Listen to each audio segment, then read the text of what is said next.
হঠাৎ করে হুড়মুড়িয়ে ভেঙে পড়ল জরাজীর্ণ কালভার্ট। ঘটনায় আহত হলেন এক ভুটভুটি চালক। বুধবার ঘটনাটি ঘটেছে মালদার মানিকচক ব্লকের এনায়েতপুর কলোনি এলাকায়। জানা গেছে, এনায়েতপুর কলোনি এলাকার মূল রাস্তার উপর একটি বহু পুরনো কালভার্ট ছিল। সেই কালভার্ট পেরিয়ে এনায়েতপুর কলোনি এলাকার বাসিন্দারা চলাচল করতেন, কিন্তু বুধবার সকালে হঠাৎ করে সেই কালভার্টটি ভেঙে পড়ে। ওই সময় কালভার্টের ওপর ছিল বালি বোঝাই একটি ভুটভুটি। কালভার্ট ভেঙে পড়ার সাথে ভুটভুটিটিও নিচে পড়ে যায়, ফলে ভুটভুটি চালক আহত হন। এই ঘটনায় স্থানীয়রা ক্ষোভে ফেটে পড়েন। তাদের অভিযোগ, কালভার্টটি জরাজীর্ণ অবস্থায় ছিল, তাই তারা দীর্ঘদিন ধরে নতুন কালভার্ট তৈরির দাবি জানিয়ে আসছিলেন, কিন্তু স্থানীয় মেয়র প্রধান প্রতিশ্রুতি দিয়ে যাচ্ছিলেন, কালভার্ট তৈরির কোনো উদ্যোগ গ্রহণ করেননি। এর মধ্যে আজ কালভার্টটি হুড়মুড়িয়ে ভেঙে পড়ল।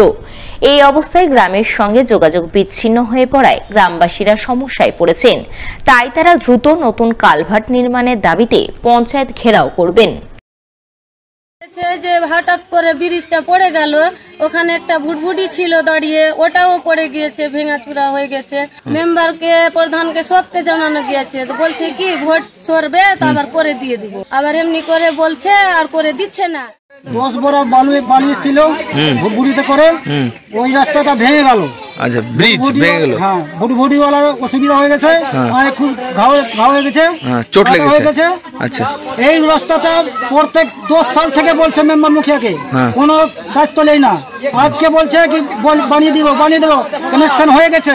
ওই কানেকশন হয়েছে, আমরা 1000 লোক কোথায় যাব এখান থেকে? না হলে আমরা ব্লক ঘেরাও করব, পঞ্চায়েত ঘেরাও করব, রাস্তা ঘেরাও করব। এই জিনিসটা দেখতে হবে।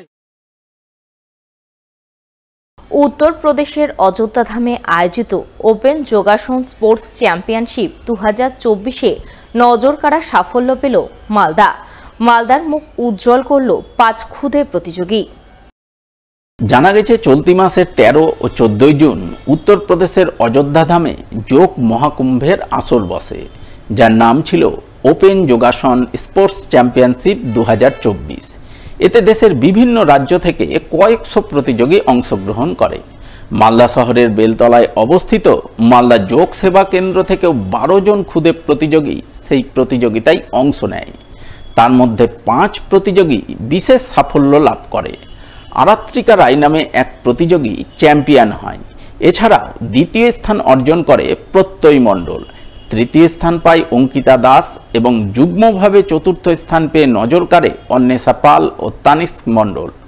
স্বভাবত এই সাফল্যে মঙ্গলবার মালদা শহরের বেলতলায় অবস্থিত মালদা যোগ সেবা কেন্দ্রে বয়ে যায় খুশির হাওয়া। সেখানকার যোগ প্রশিক্ষক বিকাশ ঠাকুর জানান, বিভিন্ন রাজ্যের প্রতিযোগীদের মধ্যে মালদা যোগ সেবা কেন্দ্রের 5 প্রতিযোগী বিশেষ সাফল্য পেয়েছে। তাই যোগ প্রশিক্ষক হিসাবে তিনি বেজায় খুশি। এক ন্যাশনাল যোগাসন কম্পিটিশন আয়োজন হয়েছিল। সেখানে আমাদের কিছু ছাত্রছাত্রী পার্টিসিপেট করেছিল। সেখানে হচ্ছে টোটাল 12টা ছাত্রছাত্রী পার্টিসিপেট করে।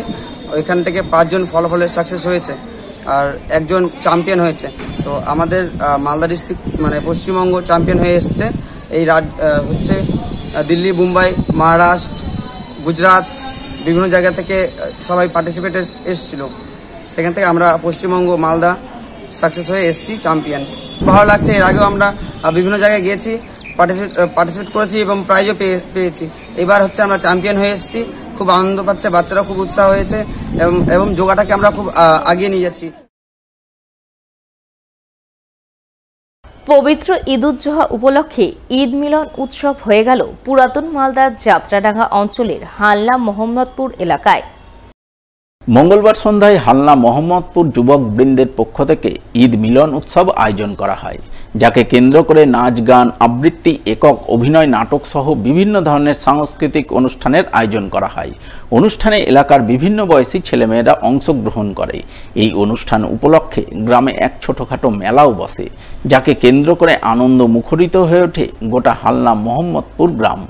এদিনের এই ঈদ মিলন উৎসবে আমন্ত্রিত অতিথি হিসাবে হাজির ছিলেন প্রাক্তন বিধায়ক ভূপেন্দ্রনাথ হালদার, সমাজসেবী সঞ্জয় শর্মা, যাত্রাডাঙ্গা অঞ্চলের প্রাক্তন প্রধান নূর হক সহ আরও অনেকেই। ঈদুল আজহা উপলক্ষে আমরা ঈদ মিলন উৎসবের আয়োজন করেছি।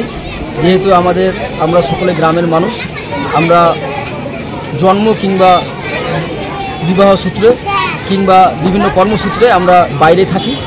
এই ঈদেই আমরা সকলে বাড়িতে আসি, তাই আমরা সকলে এক জায়গায় জোড়া হওয়ার জন্য আমরা ঈদ মিলন উৎসবের আয়োজন করেছি।